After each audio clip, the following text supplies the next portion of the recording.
वफाकी वजीर कानून आजम नज़ीर तारड़ ने इलेक्शन से मुताल्लिक केस में फिल कोड बनाने का मुतालबा कर दिया। सुप्रीम कोर्ट के बाहर मीडिया से गुफ्तगू करते हुए वफाकी वजीर कानून आजम नज़ीर तारड़ का कहना था कि इलेक्शन के इनेकाद के सिलसिले में सो मोटो लिया गया था। इस दिन ये बात हुई थी कि 4-3 की अक्सरियत से फैसला मुस्तरद हो गया। इस्तदा है इदारे की तौकीर सलामत रखने के लिए फिल कोड बेंच बनाया जाए। आजम नज़ीर तारड़ का कहना था कि जस्टिस मुजाहिर नकवी और जस्टिस एजाजुल हसन ने रज़ाकाराना तौर पर केस से अलहदगी इख्तियार की। कल जस्टिस मंसूर और जस्टिस जमाल बंदोखेल का फैसला आया। दो मुख्तलिफ तबकात हैं जो मुख्तलिफ बातें कर रहे हैं। कल 2 जजेस के इख्तिलाफी नोट के बाद ये बात साबित हो गई। वफाकी वजीर कानून का कहना था कि इस केस पर 13 रुकनी बेंच बनना चाहिए।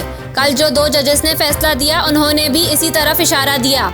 वजीर आजम फर्द वाहिद के तौर पर फैसला नहीं करता, काबीना की मुशावरत शामिल होती है। इदारे के अंदर तकसीम और इबहम दूर करने के लिए 13 रुकनी बेंच होना चाहिए। इनका कहना था कि मुफाद आमा और इलेक्शन किस तरह एक दूसरे से जुड़े हैं। फिल कोड इसकी तशरीह करे।